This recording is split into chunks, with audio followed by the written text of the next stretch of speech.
Ahí está. Ya, vamos a seguir. Gracias. ¿Qué significa que un conjunto no esté acotado superiormente? A subconjunto de R no está acotado superiormente.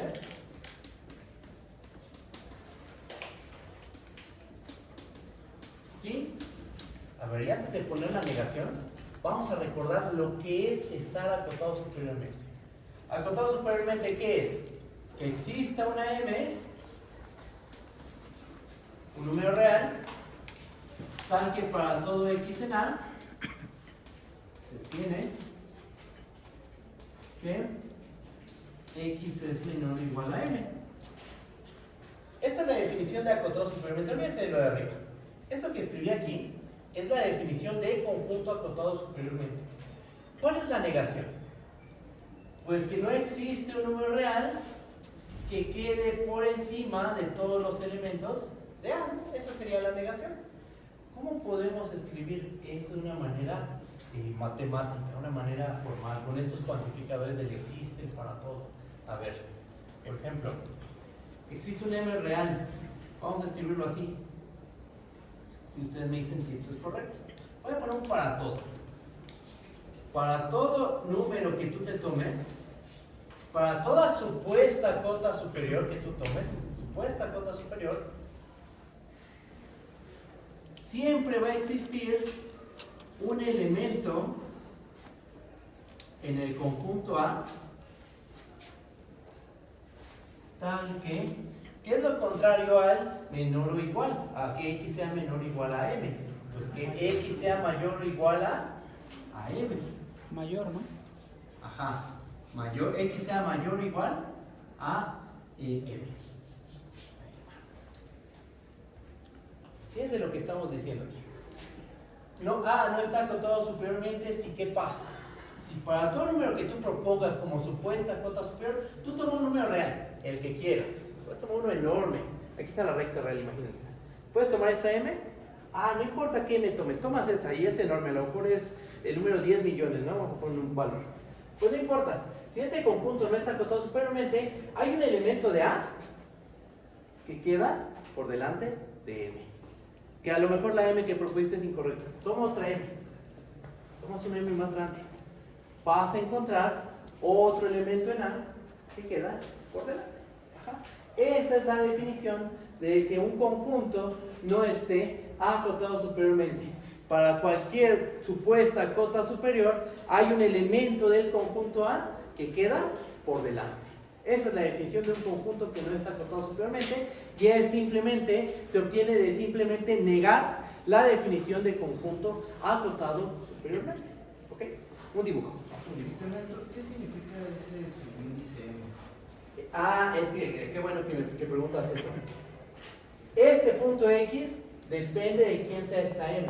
Ajá. Hasta ahorita en la explicación que hago aquí, se nota, por ejemplo, ¿qué tal si M es igual a 1? Imagínate que M es igual a 1. Entonces, tal vez te tomas una X que queda por aquí adelante. Ajá. Pero, que está en A. Pero después, ¿qué tal si tomas M igual a 4? Ya esta X no te va a servir, porque ya esta M es más grande. Entonces debes de proponer otra X distinta que quede por delante de tu M. Ajá. Este punto depende de esta M que nos tomemos aquí. Y en varios libros se usa esto de X sub M.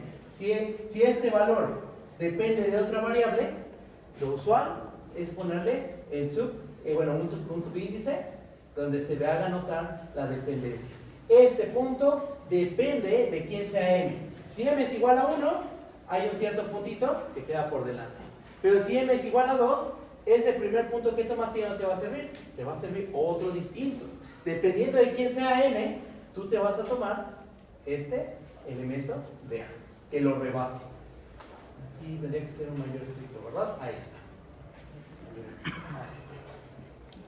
Un dibujo.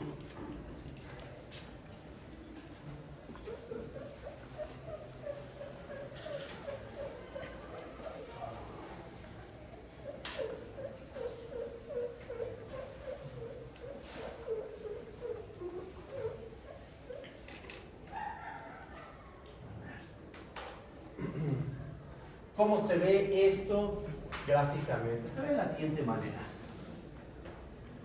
Piensen en un conjunto que no esté acotado superiormente. Es un rayo, ¿no? Por ejemplo, un rayo que va hacia infinito. Ahí está mi conjunto A. ¿Por qué no está acotado superiormente? Porque para cualquier m que tú propongas, no importa la m que propongas, toma una m, un número real, el que sea, siempre va a haber un número, un elemento en el conjunto A que queda por delante de esta m.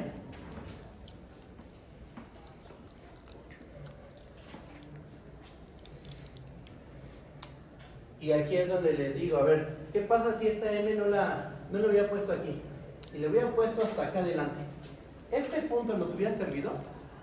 No, ¿verdad? Entonces justo ahí está la dependencia. Tú tomas una m, toma una m, por ejemplo m igual a 1. Entonces hay un punto de A que lo rebasa. Pero después si tomas m igual a 100, ya este puntito que tomaste de A que rebasaba esta m, ya no te va a servir. Tienes que tomar otro. Entonces aquí lo que pasa es que este punto depende de la m que te hayas tomado. Hay una dependencia. Y como hay una dependencia, se le suele poner este subíndice m. Ajá.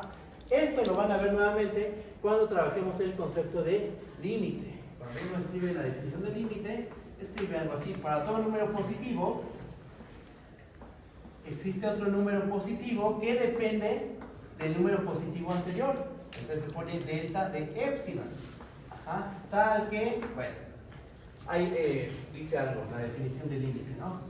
Escribí el principio de la definición de límite, pero hay una dependencia entre epsilon y delta epsilon. Aquí pasa lo mismo. Tomas una m, hay un elemento de A que lo rebasa. Esa es la definición de que un conjunto no esté acotado superiormente. ¿Vamos bien? ¿Se entiende? ¿Sí? Ok. Un punto que no está acotado superiormente. Ustedes hacen el dibujo de... bueno, vamos a negar la definición de acotado inferiormente y ustedes hacen el dibujo correcto.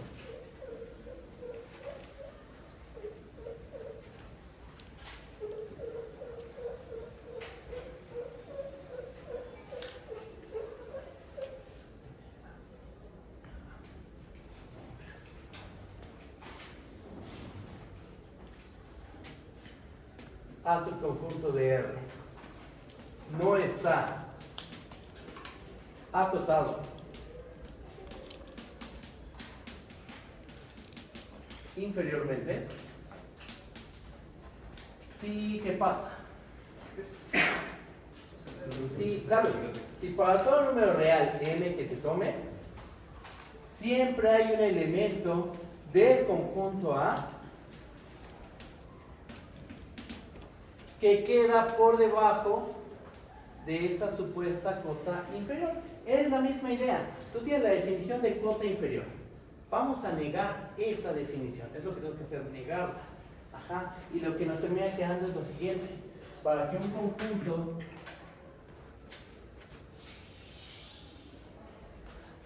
ahí está mi conjunto A. Para que este conjunto A no esté acotado inferiormente, ¿qué tiene que pasar? Pues que para cualquier número real que tú te tomes m, siempre hay un elemento del conjunto A que queda por debajo de esa m. Hay un elemento que queda por debajo de esta.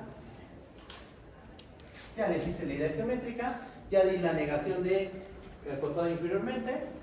Ahí está. ¿Sí? ¿Está bien? ¿Dudas? ¿Aquí? ¿Todo bien? Ok. Ya tenemos la definición de acotado superiormente, acotado inferiormente, acotado, cota superior, cota inferior, el conjunto de todas las cotas superiores, el conjunto de todas las cotas inferiores y la negación, ¿no? De acotado superiormente y acotado inferiormente. Bueno. ¿Qué más? Vamos, ¿qué más necesitamos para enunciar el axioma del supremo? Vamos a introducir el concepto de el máximo y el mínimo de un conjunto. Eso es lo que voy a hacer a continuación.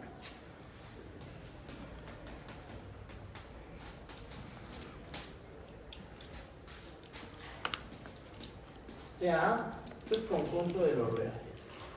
¿Okay? Y no vacío.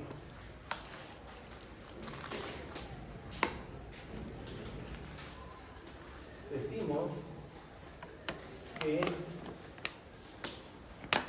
inciso A, ¿cómo le llamo? X es el valor máximo de A.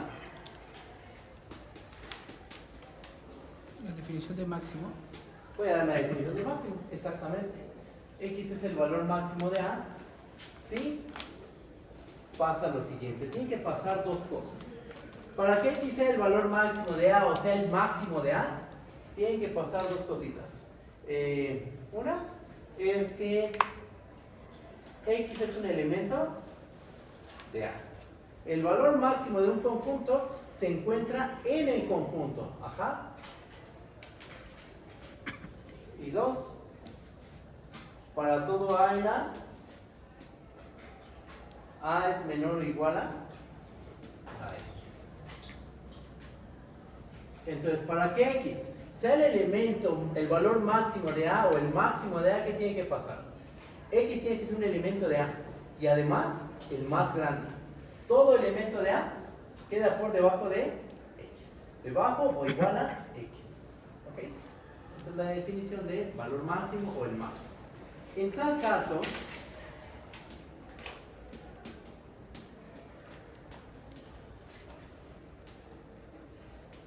a X lo vamos a denotar de esta manera.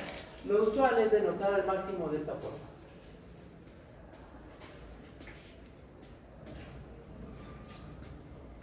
¿Okay? ¿Por qué X es el máximo de A? Porque es un elemento de A y además es el más grande de todos los elementos de A. Cualquier otro elemento queda por debajo o es igual al máximo, a X. ¿Ah? Definición de el valor mínimo. Eso ver. Y es el mínimo de A. Sí, que se cumple. Tiene que cumplir que Y pertenece en A y que para todo A en A, Y es menor o igual a A. Para que Y sea el elemento mínimo de A o el mínimo de A, ¿qué tiene que pasar? Pues que el punto Y tiene que estar en A. Forzosamente el mínimo es un elemento del conjunto A. Y además, todo elemento de A pues queda por encima del punto Y. En tal caso, si se cumple esto,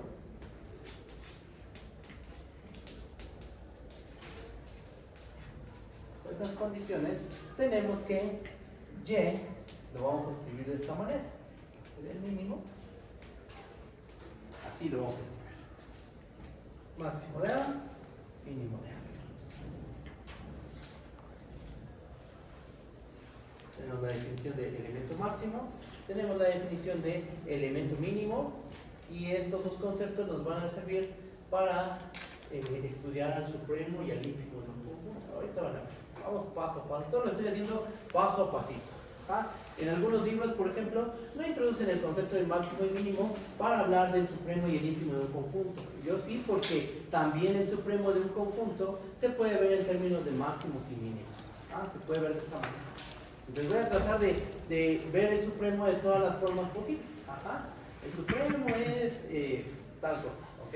Voy a explicarlo de todas las maneras que se pueda. ¿Va? Máximo, mínimo, idea geométrica, muy sencilla la verdad. Escribo algunas propiedades del máximo y el mínimo y después defino el supremo y el ínfimo de un conjunto. Borro aquí.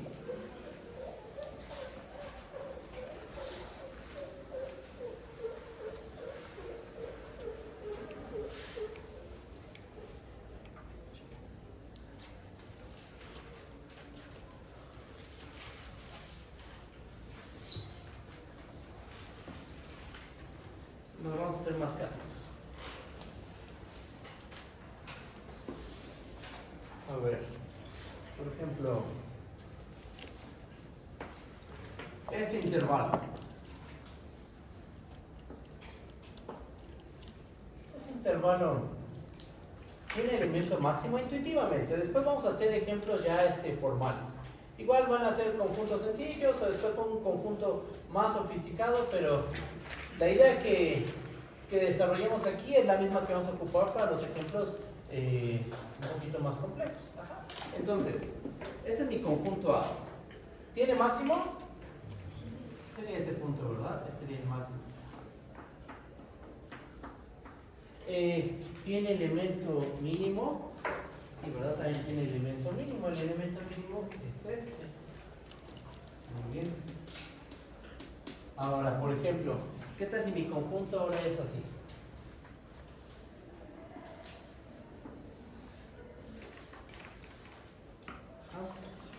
¿Tiene máximo? Pues uno podría decir sí, es lo mismo que pasa acá, de este lado. Tiene máximos y aquí está. ¿Pero tiene mínimo? No tiene mínimo, ¿verdad? ¿Por qué? Porque este intervalo lo estoy tomando abierto por la izquierda. Entonces la idea intuitiva es que yo me puedo pegar a la izquierda tanto como yo quiera. Ajá, yo puedo pegar tanto como yo quiera, me puedo acercar a este punto. Pero nunca voy a llegar a la meta, porque el intervalo está abierto.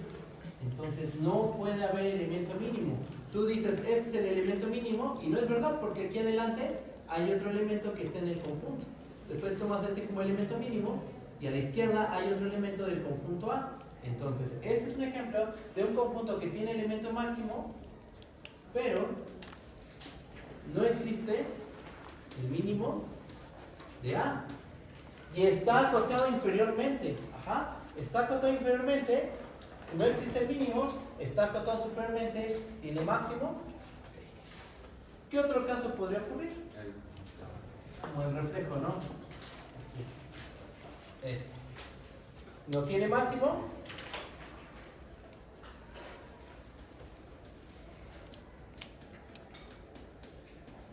Pero sí tiene elemento mínimo.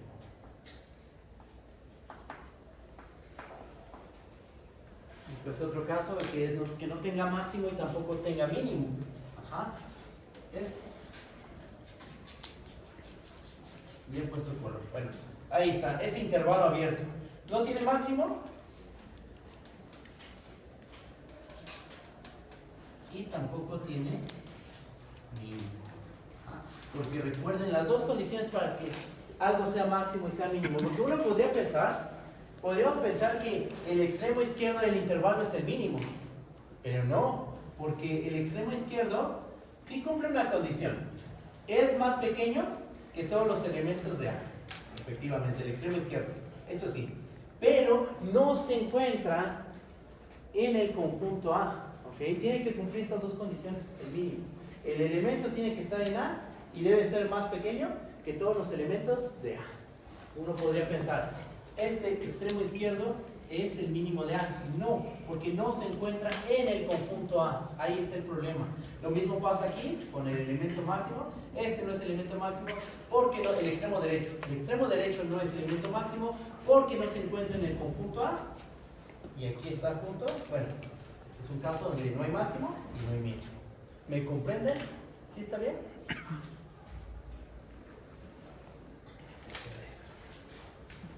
Corro.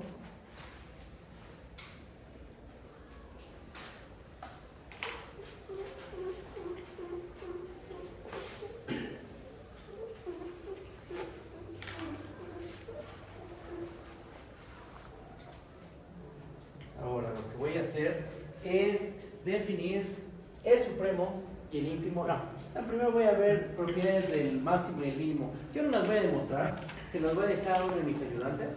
Y que las prueben. Son muy sencillas las demostraciones. Si quieren les explico más o menos el procedimiento. Pero creo que no vale la pena que nos quedemos tanto tiempo probando estos resultados, propiedades. Fíjense. Si A es un subconjunto de B y existe el máximo de B, no. Si A es un subconjunto de B, entonces el máximo de A, el mínimo de B, es menor o igual al mínimo de A, es menor o igual al máximo de A, y menor o igual al máximo de B. Siempre va a pasar esto. Si tienes que A se queda contenido en B, el mínimo de B es menor o igual al mínimo de A, esto es menor o igual al máximo de A y el máximo es menor o igual al máximo de B. Aquí estoy suponiendo que tanto A como B tienen máximo y tienen mínimo. ¿Okay? 1, 2. Todo conjunto finito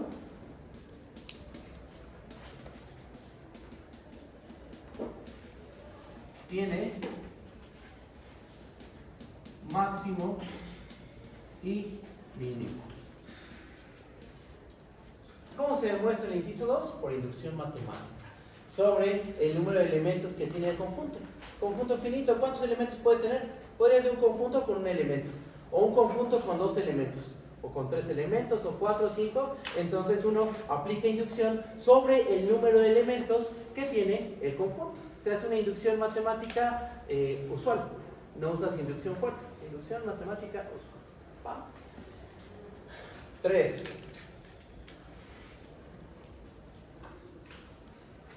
Imagínense que el conjunto A consta de solo 2 elementos, A y B. Con nombres reales, por supuesto. Entonces existe una fórmula muy bonita, o curiosa, no sé cómo decirlo, que involucra el valor absoluto. Para calcular el máximo de 2 números,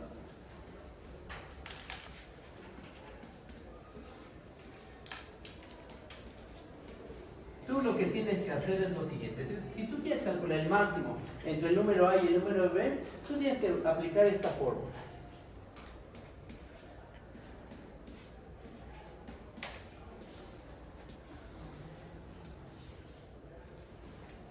¿Cómo se probaría eso? Toma 2 números reales, tricotomía. Si A es igual a B, ¿cuál sería el máximo? Pues A o B, porque son iguales. A es igual a B, imagínate que es igual a B. A más B, 2A. Valor absoluto de A menos B, 0, porque A es igual a B, entonces su diferencia va a ser 0. Aquí me dio 2 veces A, entre 2, A. Ok, entonces sí funcionó. Supongan ahora que A es mayor a B. Pues, si A es mayor a B, ¿cómo es A menos B?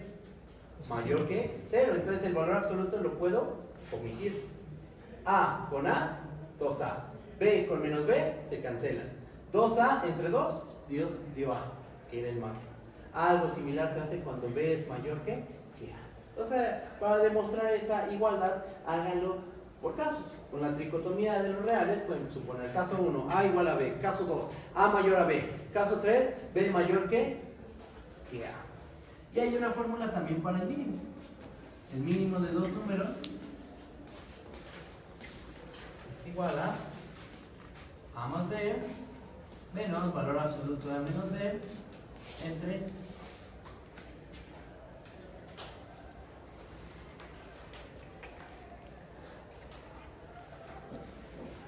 en el inciso 1 estoy suponiendo que existe el máximo de A, el mínimo de A, el máximo de B y el mínimo de B. Estoy suponiendo que existen todos estos números que cumplen A y B, cumplen todo esto.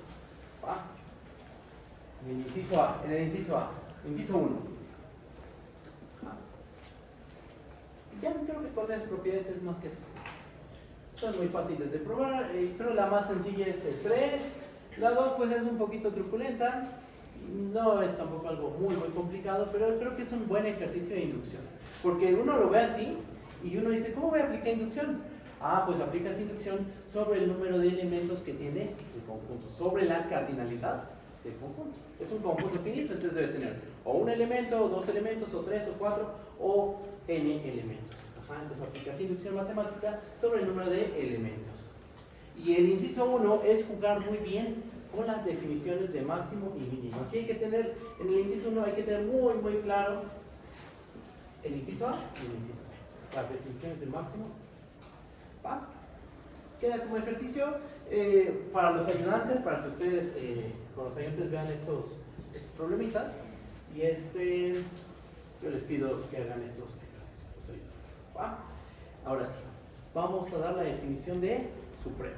Vamos a dar la definición de supremo en conjunto, el ínfimo en conjunto, y después de eso enuncio el axioma del supremo. ¿Borro?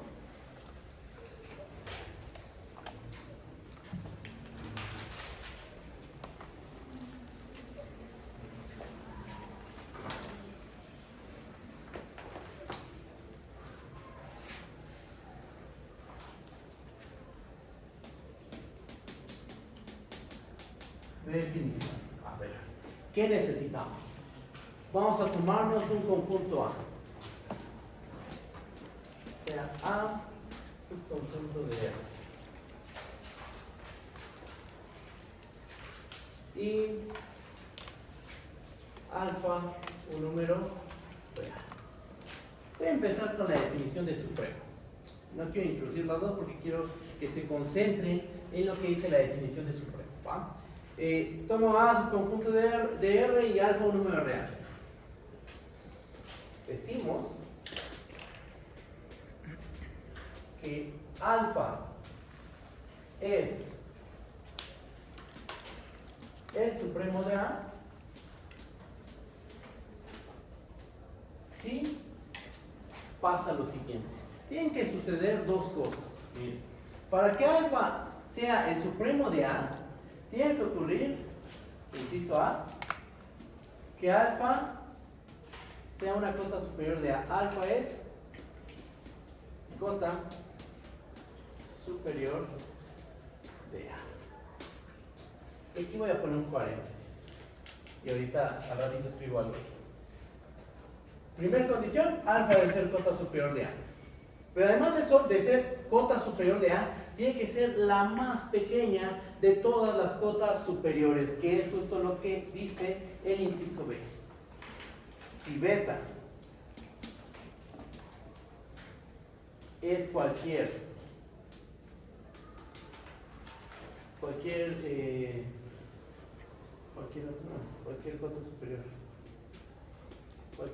superior de A, cualquier otra cota superior de A, entonces alfa es menor o igual a beta. Miren lo que dice el inciso B. Tú toma beta, una cota superior de A, toma otra cota superior de A, llámale beta. ¿Qué relación tiene que haber entre beta y alfa? Pues alfa tiene que ser menor o igual que beta. Siempre. Si alfa realmente es el supremo de A, alfa que tiene que cumplir dos cosas. Tiene que ser una cota superior de A y cualquier otra cota superior de A queda por encima de alfa. Ese es el supremo. ¿Okay? Así aparecen en muchísimos libros, pero nosotros, con todos los conceptos que hemos introducido, podemos escribir esto de otra manera. Por ejemplo, que alfa sea cota superior de A, ¿cómo lo podemos escribir en términos de los conjuntos C, el conjunto CSA? Pues alfa pertenece en CS de A. Porque, ¿quién es este conjunto? CS de A es el conjunto de todas las cotas superiores de A. Si estoy diciendo aquí que alfa es una cota superior de A, entonces alfa es un elemento en el conjunto de cotas superiores de A. Así de simple. Otra cosa más. Si beta es cualquier otra cota superior de A, aquí estamos diciendo que alfa tiene que ser menor o igual a beta. ¿Esto cómo lo podemos decir? Lo podemos decir así. Alfa es menor o igual a beta para toda beta, ¿en dónde? Cualquier cota superior de A. Para cualquier beta en CS de A. Entonces ahora enfóquense en lo que dicen los paréntesis. Alfa es el supremo de A, ¿sí? Alfa es un elemento de CS de A y además es el más pequeño de los elementos de CS de A. ¿Eso a qué le suena? A la definición de elemento mínimo. Alfa es el elemento mínimo de CS de A. ¿Por qué? Porque es un elemento de CS de A y además es el más chiquito. Cualquier otro elemento de CS de A queda por encima de alfa. Entonces podríamos decir lo siguiente. Esto que escribí, lo que no está en paréntesis, Lo de alfa es cota superior de A. Y si beta es cualquier otra cota superior de A, alfa es menor o igual a beta, eso está bien, está perfecto. Así es como aparece en muchos libros. Pero también nosotros podemos escribir las cosas de esta manera. Alfa es, es un elemento en CS de A y cumple esta condición. ¿Cómo podríamos reescribir la definición de supremo? Déjenme. ¿Qué cabría? Y lo podríamos escribir así, como una observación. Observación. Alfa es el supremo de A. Si solo si alfa es el mínimo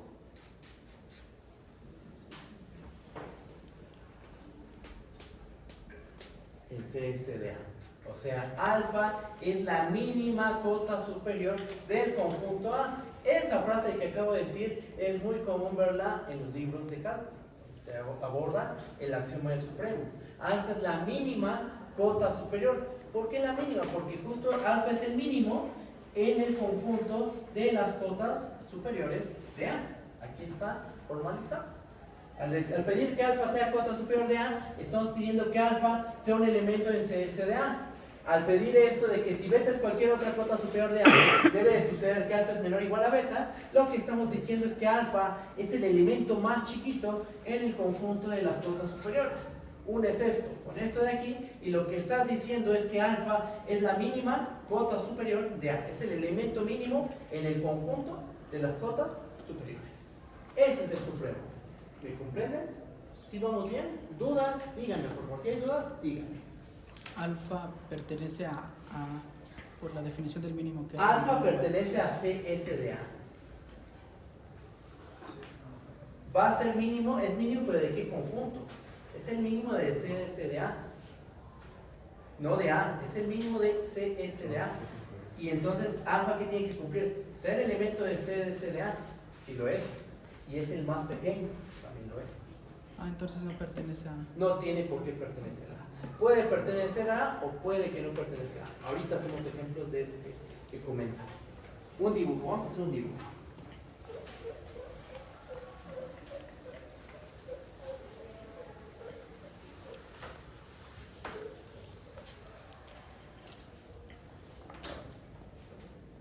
A ver. La cosa va así. Ahí está la recta real. Aquí tenemos a nuestro conjunto A. Vamos a dibujar únicamente al conjunto de las cotas superiores.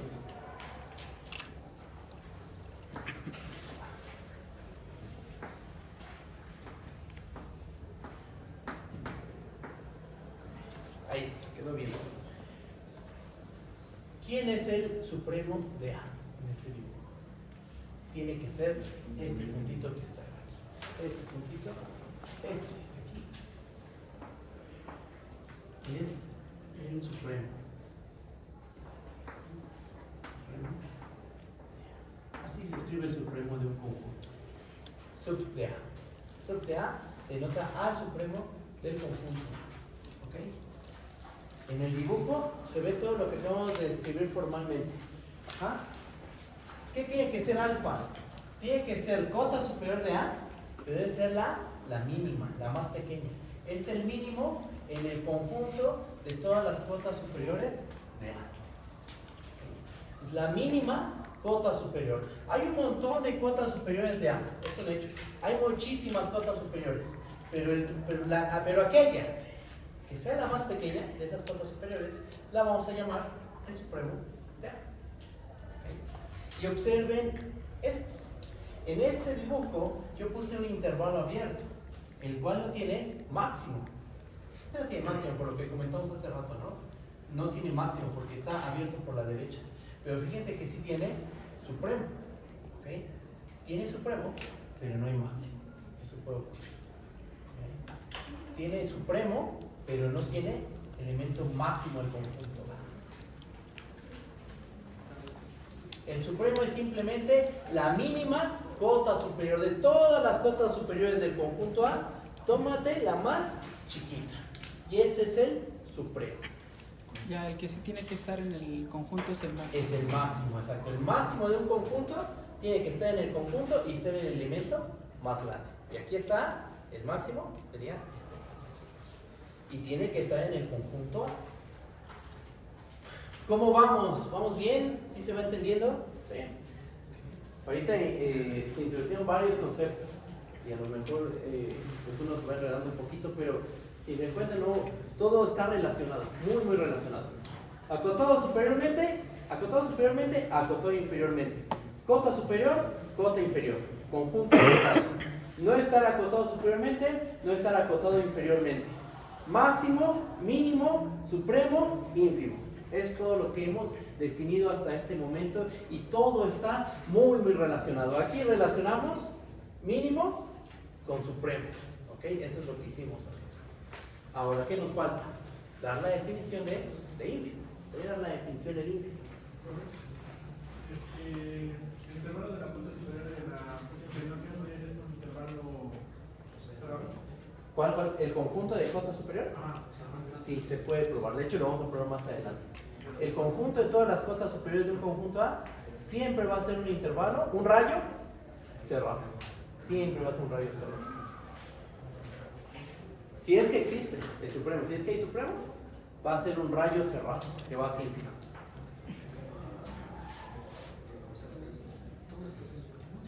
Voy a borrar esto.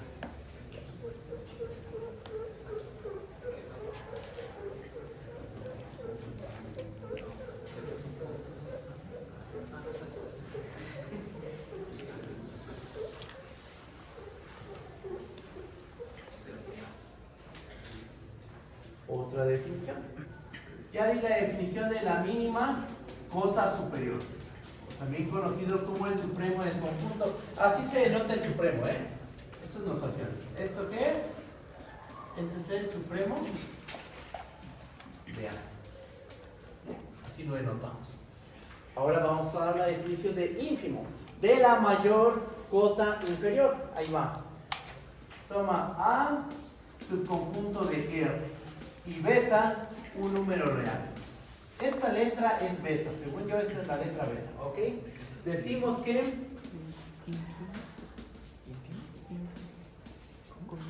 beta es el ínfimo de A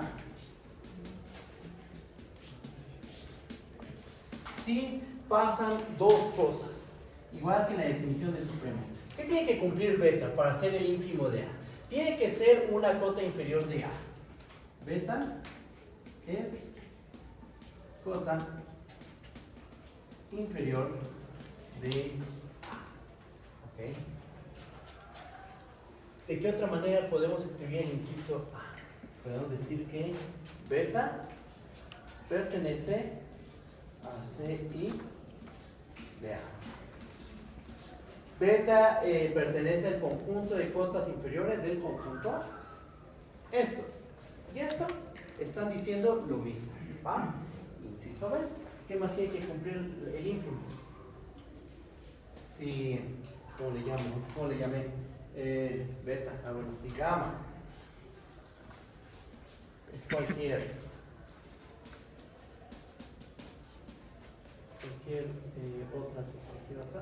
Cualquier otra cota inferior de A. Intuitivamente el ínfimo es la mayor cota inferior. Entonces si yo tomo una cota inferior de A, y le llamo gamma, ¿qué relación va a haber entre gamma y beta? Pues gamma va a ser menor o igual a beta. El inciso B, ¿cómo lo podemos escribir? Lo podemos escribir de esta manera. Gamma es menor o igual a beta para toda beta, para toda gamma en C y beta.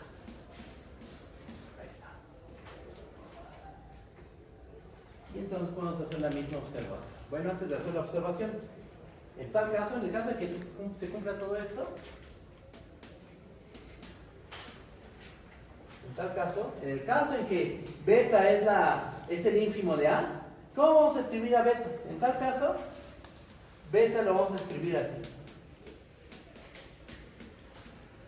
Esta es la notación que ocupamos, que vamos a ocupar. Para denotar al ínfimo de un conjunto, vamos a usar esa notación. Para describir al supremo de un conjunto, vamos a usar esta notación. O sea, ¿esto qué me describe? Un número. ¿Cuál? El supremo de A. ¿Esto qué me describe? Un número. ¿Qué número? El ínfimo de A. Son números, ¿verdad? El ínfimo y el supremo al final son números reales. Entonces los puedo comparar, los puedo sumar, puedo tomar inversos aditivos, inverso multiplicativo en caso de que sea distinto de cero. Es al final un número, pero un número con ciertas características. ¿Va? ¿Qué más? Ahora sí, la observación. Si nos fijamos en los paréntesis únicamente, la definición de ínfimo se podría escribir de esta manera. Observación. El ínfimo de A es igual a beta, si solo si. ¿Qué es beta? Beta es el máximo del conjunto de las cotas inferiores de A. O sea, ¿quién es el ínfimo? Es la máxima cota inferior del conjunto A. Ese es el ínfimo del conjunto. El ínfimo de A es la máxima cota inferior del conjunto.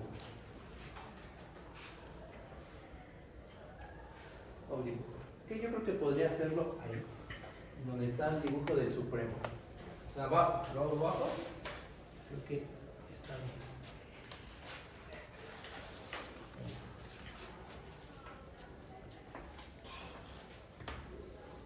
Aquí está. Y aquí tenemos del lado izquierdo, tenemos al conjunto de todas las cotas inferiores.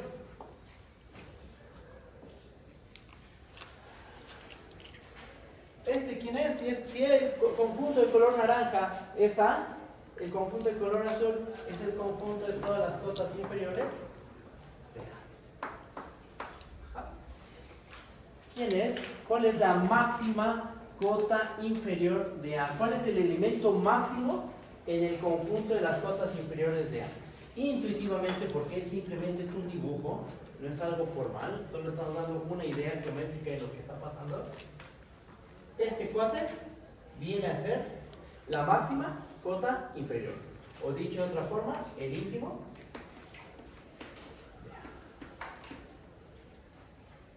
Es la máxima cota inferior, es el máximo en el conjunto de todas las cotas inferiores de A. Es una cota inferior y es la más grande.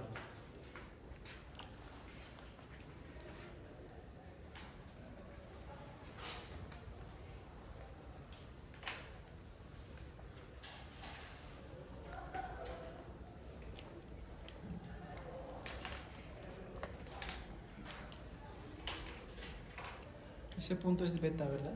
Este punto sería beta. Exactamente. Como lo escribimos en la definición, sería beta. ¿Me comprenden? ¿Vamos bien? ¿Sí? ¿Seguros? A lo mejor lo quieren preguntar ahorita, pero al finalizar la clase, con toda confianza, preguntan. O por correo, o quieran preguntar. Pero no se queden con las dudas. ¿Ok? Ya. Tenemos la definición de supremo, ínfimo, máximo, mínimo, cota superior, cota inferior, acotado superiormente, acotado inferiormente, que no estés acotado superiormente y que no estés acotado inferiormente. ¿Ah? Ya tenemos todos los conceptos. No hemos hecho ejemplos formales, vamos a hacer ejemplos después, no se preocupen. Todos estos conceptos se entienden bien así, sin un ejemplo formal, porque si se dan cuenta todos los argumentos son muy geométricos. Cada definición implicaba un dibujito. Entonces sí podemos ir avanzando bien, ¿ok? Pero va a haber un momento en donde tenemos que reforzar todos estos conceptos a base de ejercicios ya explícitos, no solo dibujos. Pero ahorita vamos a ir trabajando de esa manera un poquito más. ¿Qué sigue? Pues lo que sigue es enunciar el axioma del supremo. Vamos a enunciar el axioma del supremo, que si recuerdan la primera sesión del curso, yo creo que ya saben cómo se debe denunciar, ya no debe haber problema. Voy a borrar.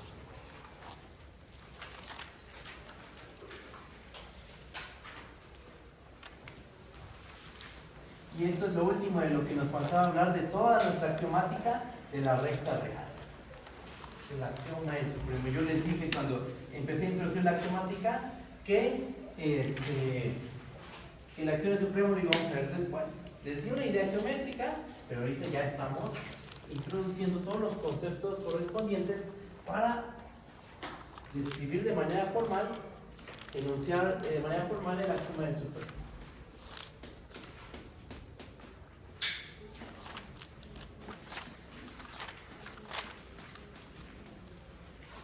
Acuérdense, un axioma no es algo que se demuestra, es algo que se da por hecho. ¿Okay? Yo primero hago el dibujo y ya después escribo el enunciado formal. Miren, imagínense que tienen un conjunto que está acotado superiormente. ¿Ah? Es un conjunto distinto del vacío. Y ustedes saben que está acotado superiormente. Por ejemplo, si está acotado superiormente, debe tener una cota superior. Por ejemplo, supongamos que esta es la cota superior. Ahí está. Tú sabes que es distinto del vacío. Y que M es cota superior.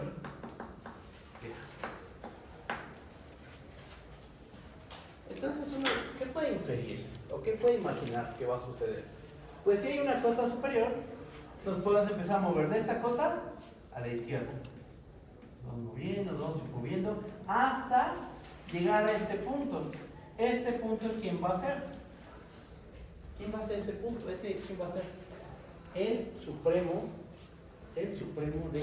de A, porque recuerden que el supremo es la mínima cota superior. Este cuate de aquí es cota superior, más no sé si sea la mínima cota superior.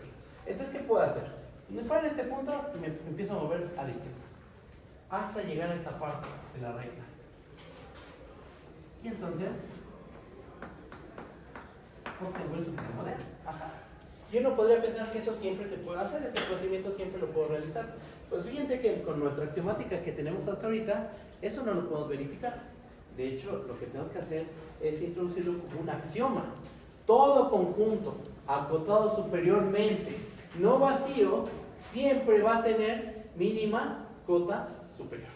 Eso que acabo de decir es el axioma del supremo. Mande. Que tenga el supremo puede ser tanto para los conjuntos abiertos como para los cerrados. Claro, sí puede ser para los dos. Ajá. Con que esté acotado superiormente, acuérdense de esto, estos son solo dibujos. Y por simplicidad, yo hago intervalos, abiertos, cerrados.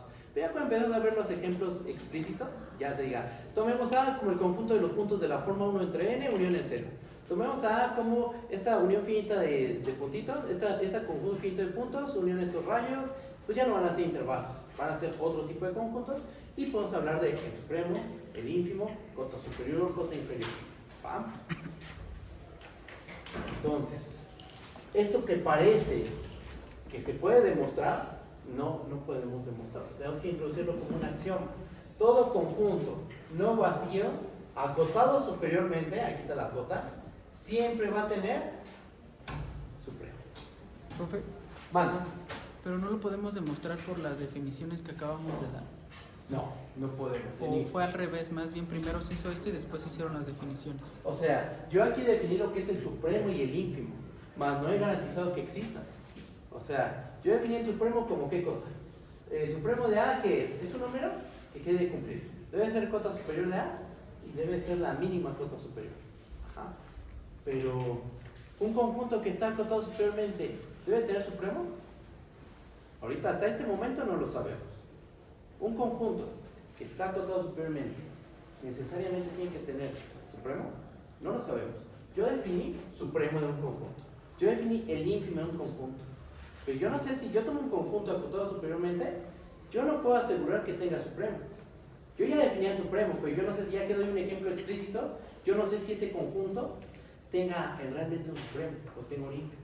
Justo necesitamos introducir este axioma que te dice, siempre que tú tengas un conjunto acotado superiormente, aquí está la cota, siempre va a tener supremo. Siempre. ¿Qué es el supremo? Es la mínima cota superior, ya la habíamos definido. Ajá. Es cota superior y es la máxima. ¿Okay? O sea, Antes del axioma del supremo definí lo que es el supremo y el ínfimo, y eso está bien, pero yo al definir al supremo y al ínfimo, yo no estoy garantizando que todos los conjuntos acotados superiormente tengan supremo, y que todos los conjuntos acotados inferiormente tengan ínfimo. Simplemente definí el supremo y el ínfimo. ¿Existen? Eso no lo sabemos. Justo el axioma del supremo nos da condiciones bajo las cuales un conjunto va a tener supremo. Si tu conjunto es no vacío y está acotado superiormente, siempre va a tener supremo. Eso es lo que dice el axioma del supremo. Voy a escribirlo. Si hay más dudas me dicen, nada más déjenme escribir el axioma del supremo. Todo conjunto no vacío y acotado superiormente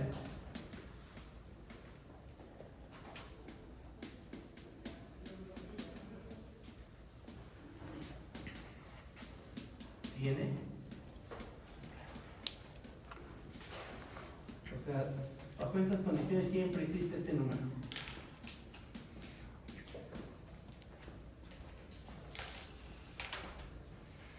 De hecho, más adelante será en 2 sesiones o a lo mucho 3, voy a verificar que en los racionales no se cumple esto.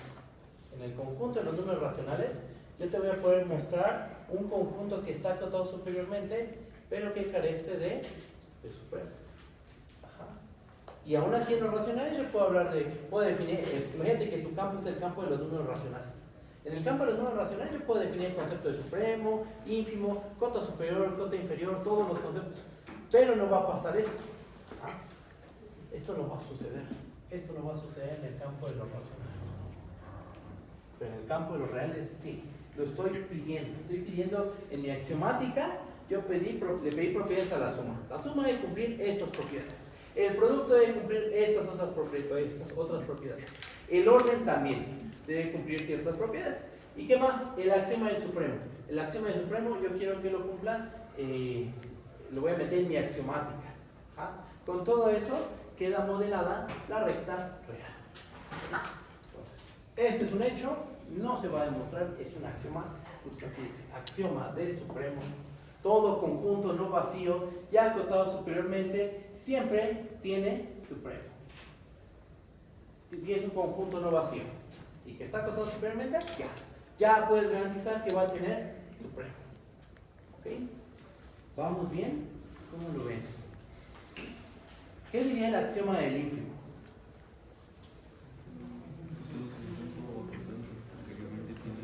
Tiene ínfimo, ¿verdad? Todo conjunto no vacío y acotado inferiormente tiene ínfimo. Ah, pues miren, eso ya no es un axioma. Uno podría pensar, pues también necesitamos el axioma del ínfimo. No.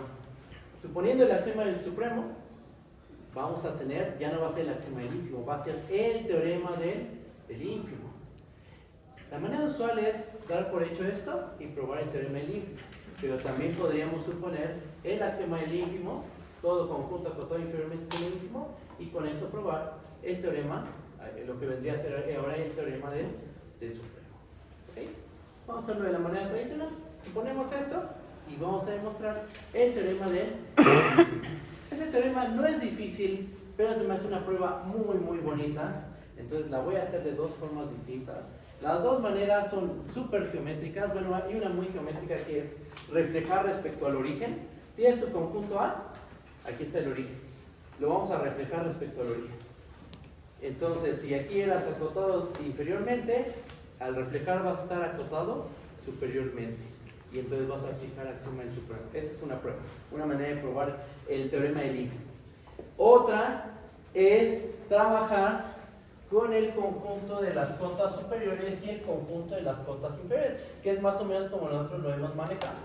Entonces, como las pruebas son muy, creo que se puede aprender mucho de esas demostraciones, porque ocupo todos los conceptos. Voy a hacer las 2 demostraciones para ese resultado. Hoy no, porque ya yo creo que hoy ya están bastante agotados porque se incluyeron muchos conceptos, pero en la sesión de mañana nos vamos a enfocar en esas 2 demostraciones del mismo resultado. Lo voy a escribir.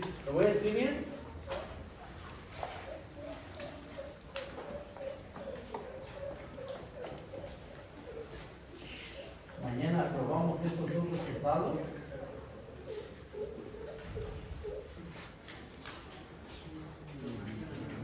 bien, hacemos dos demostraciones del mismo resultado. Teorema del ínfimo. ¿Qué dice? Ya no es axioma del ínfimo, es teorema del ínfimo porque es consecuencia de la axiomática. El teorema del ínfimo dice que todo conjunto acotado inferiormente